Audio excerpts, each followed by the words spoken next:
Because it was a storm that changed Florida's history. 30 years ago today, Hurricane Andrew devastated Miami-Dade County.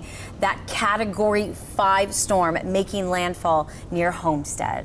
And crossing the state and exiting Florida between Florida Bay and Everglades City in southwest Florida. Collier County saw nearly $30 million in damage. Nearly 5,000 properties took on significant damage. Fox 4 meteorologist Andrew Shipley spoke to people across Florida who remember that storm from that day.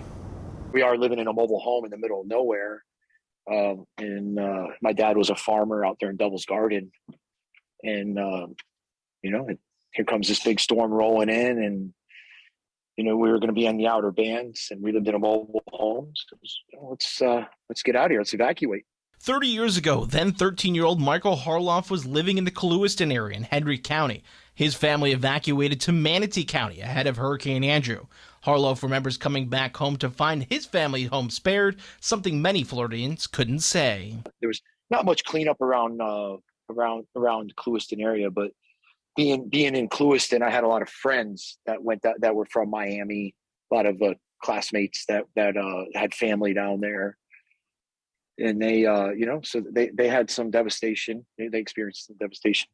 Harloff, who's now in real estate, says Hurricane Andrew changed the building codes in the state. Came out of it was, stronger wind codes and building standards, and just like any other devastation, it was, I guess, something, we learned off of it like anything else. Learn is exactly what happened in Florida after Andrew. Things changed dramatically when it came to emergency management, safety, preparedness, but the building codes, that was the biggest thing, to where today we have the strongest building codes in the country. Those improved building codes were seen firsthand by National Weather Service Warning Coordination meteorologist Robert Malella during the landfall of Category 4 Hurricane Irma in 2017.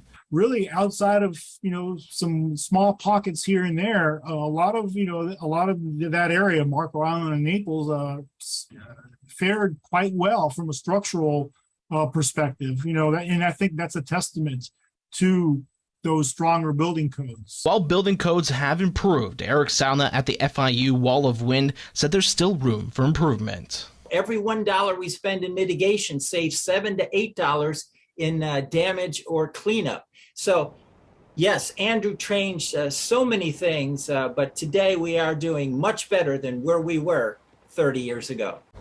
And as we look back on Andrew, it was August 24th when that named storm made landfall. An overall quiet season for them, but we have to remember, Katie, it only takes that one storm. It only takes one. And this year alone, we're just seeing the slowest start since 1982. So, I mean, we're talking a long time ago. Exactly. And if you look at the gap, Andrew, between when we saw our last system, as of right now, this is the longest gap that we have seen. It's the second longest on record going back through 1950. Yeah, we're talking about Colin. That was an early July, right around 4th of July weekend. And it's been 52 days. It's a long time. And people get complacent when you start talking about that. Exactly. And I think we have to remember, like you said, all it takes is one. So